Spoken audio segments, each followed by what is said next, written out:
नमस्कार। गर्भनाल पर महाभारत की इस ज्ञानमयी यात्रा में आप सभी का स्वागत है। हम चाहते हैं कि यह सफर केवल कहानियों तक सीमित न रहे, बल्कि एक जीवंत चर्चा बने। इसीलिए आज की कहानी शुरू करने से पहले मेरा आपसे छोटा सा आग्रह है। कमेंट बॉक्स में हमें जरूर बताएं कि महाभारत की इस पूरी श्रृंखला में अब तक की आपकी सबसे पसंदीदा कहानी कौन सी रही है। साथ ही हम जल्द ही गर्भनाल पर विशेषज्ञों के साथ लाइव चर्चा शुरू करने जा रहे हैं, तो आप किन विद्वानों को हमारे मंच पर देखना चाहते हैं? आपके सुझाव हमारे लिए अनमोल हैं। चलिए शुरू करते हैं आज का यह विशेष अंक। महाभारत के युद्ध का वो सबसे विवादित और भावुक क्षण, जब दानवीर कर्ण का रथ धरती ने निगल लिया। एक तरफ अर्जुन का गांडीव तना था और दूसरी तरफ एक निहत्था योद्धा अपने पहिए को कीचड़ से निकालने की जद्दोजहद कर रहा था। कर्ण ने दुहाई दी धर्मयुद्ध की, लेकिन जवाब में श्री कृष्ण ने गिनाए वो पाप जिन्होंने मानवता को शर्मसार किया था। क्या अर्जुन का कर्ण पर वो आखिरी बाण चलाना सही था? क्या यह केवल एक योद्धा की मृत्यु थी या किसी बड़े अधर्म का अंत? आज हम महाभारत कथा के उन पन्नों को खोलेंगे जहां मित्रता, प्रतिज्ञा और प्रतिशोध का लहू एक साथ बहा था। चलिए देखते हैं कर्ण का अंतिम संघर्ष। द्रोण के मारे जाने पर कौरव पक्ष के राजाओं ने कर्ण को सेनापति मनोत किया। मद्रराज शल्य कर्ण के सारथी बने। शल्य के चलाए देवी रथ पर बैठा हुआ कर्ण बहुत ही शोभित हो रहा था। उसके शरीर की कांति बहुत ही उज्जवल हो रही थी। दूसरे दिन कर्ण के सेनापतित्व में फिर से घमासान युद्ध जारी हो गया। ज्योतिषियों से पूछकर पांडवों ने भयानक युद्ध के लिए सबसे उपयुक्त समय का पता कर लिया। नियत समय पर अर्जुन ने कर्ण पर भीषण आक्रमण कर दिया। अर्जुन की रक्षा करता हुआ भीम अपने रथ पर उसके पीछे पीछे चला और दोनों एक साथ कर्ण पर टूट पड़े। जब दुशासन ने यह देखा तो भीम पर बाणों की वर्षा कर दी। उसने भीम क्रुद्ध हो उठा और बोला, अरे दुशासन, अब तू अपने को गया ही समझ। जो अत्याचार तूने किए थे उसका बदला अभी ब्याज समेत चुकाता हूं। द्रौपदी को जिस दिन तेरे पापी हाथों ने छुआ था और तब मैंने जो शपथ ली थी वह पूरी हो जाएगी। यह कहते कहते भीम दुशासन पर झपटा। जिस दुरात्मा ने द्रौपदी का अपमान किया था उसको भीम ने एक ही धक्के में जमीन पर गिरा दिया और इसका एक एक अंग तोड़ मरोड़ डाला। धूर्त नीच कहीं का, तेरे इसी हाथ ने द्रौपदी के केश पकड़कर खींचने का दुस्साहस किया था। पहले उसे ही तेरे शरीर से तोड़ फेंकता हूं। देखूं तो अब कौन तेरी सहायता के लिए आगे बढ़ता है। कौन है तेरा साथ देने वाला? किसकी इतनी सामर्थ्य है जो तुझे मेरे हाथों से आज बचा सके?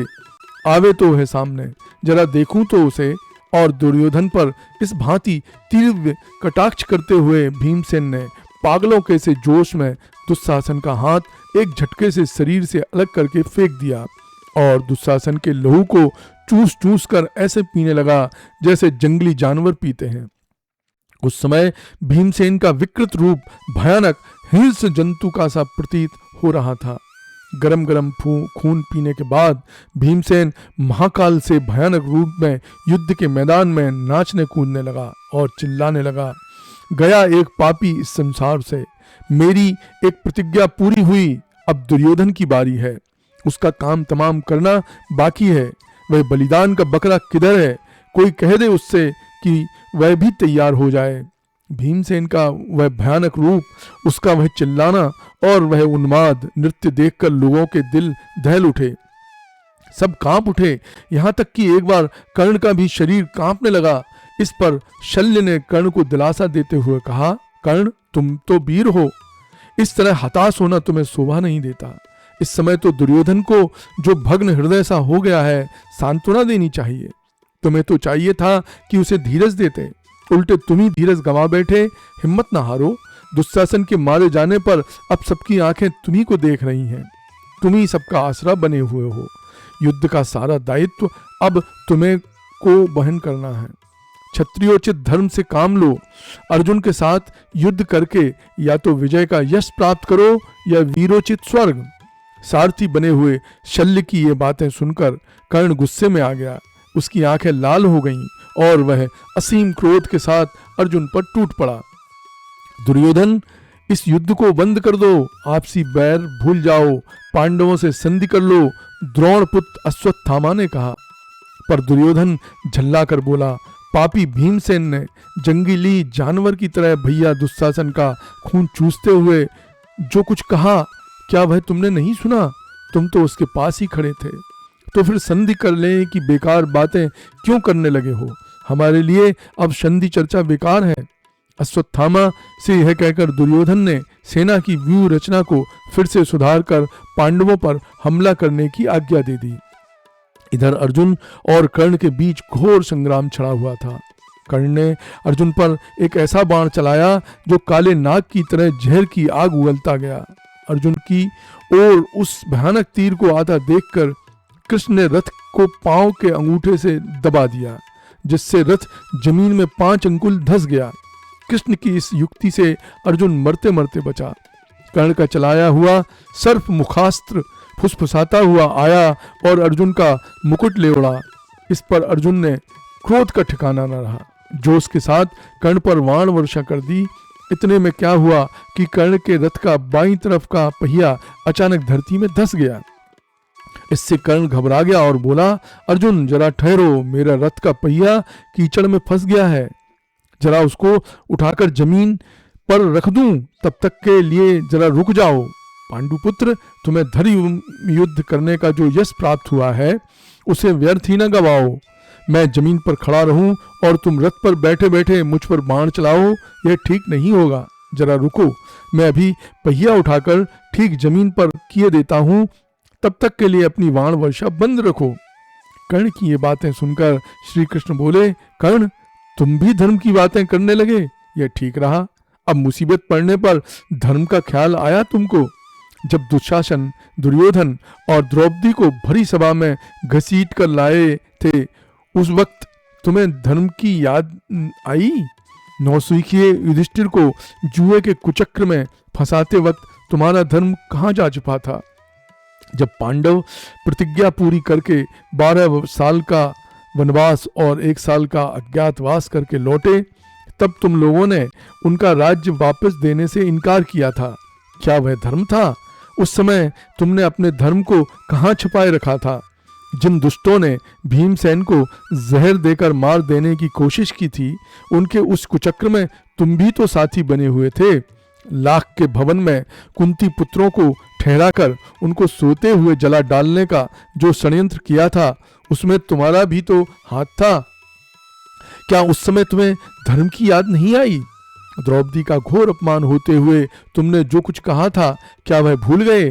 और यह भी भूल गए कि यह सब देखकर तुम उसी समय कहकहा लगाकर हंसे थे। तेरे पति आज तेरे काम ना आ सके, चल अब और किसी को पति बना ले। क्या ये अधार्मिक बातें तुमने द्रौपदी को नहीं सुनाई थीं? एक सती साध्वी से ऐसी बातें करते हुए तुम्हारा धर्म कहाँ लुप्त हो गया था? जब दुधमुहे बच्चे अभिमन्यु को तुम 7 लोगों ने एक साथ घेर कर निर्लज्जता के साथ मार डाला था, तब तुम्हारा धर्म कहाँ था? और आज जब मुसीबत सामने खड़ी दिखाई दे रही है तो तुमको धर्म याद आ रहा है। श्री कृष्ण की इस झिड़की का कर्ण से कोई उत्तर देते ना बना। उसने सिर झुका लिया और अटके हुए रथ पर से ही युद्ध जारी रखा। इतने में कर्ण का एक बाण अर्जुन को जा लगा, जो वह थोड़ी देर के लिए विचलित उठा। बस यही जरा सा समय पाकर कर्ण रथ से उतर पड़ा और रथ का पहिया उठाकर उसे समतल पर लाने की कोशिश करने लगा, पर दैव उसका साथ छोड़ चुका था। कर्ण के 1000 प्रयत्न करने पर भी पहिया गड्ढे से निकलता न था। तब कर्ण ने परशुराम से सीखे मंत्रास्त्रों को स्मरण में लाने का प्रयत्न किया, परंतु परशुराम के शाप बस वे भी याद न आए। यह स्थिति देख श्री कृष्ण ने अर्जुन से कहा, अर्जुन अब देरी ना करो, हिचकिचाओ मत, इसी समय इस दुष्ट को खत्म कर दो, मारो जल्दी से कसकर एक बाण। श्री व्यास जी कहते हैं कि श्री कृष्ण की यह बात मानकर अर्जुन ने तान कर एक बाण ऐसा मारा कि कर्ण का सिर कटकर जमीन पर गिर पड़ा। कवि का मन नहीं मानता कि इस अधार्मिक वध की सारी जिम्मेदारी अर्जुन पर ही छोड़ दी जाए। इसलिए वह कहते हैं कि भगवान ने आदेश दिया और अर्जुन ने मान लिया। कवि अर्जुन को दोषी नहीं ठहराना चाहते। कर्ण के सर्पास्त्र से अर्जुन की रक्षा करने के लिए किसने रथ को नीचे झुकाया था? भगवान ने। जब कर्ण जमीन पर खड़ा होकर रथ का पहिया उठाने में लगा था, तब अर्जुन ने उस पर बाण क्यों चलाया? भगवान की प्रेरणा से।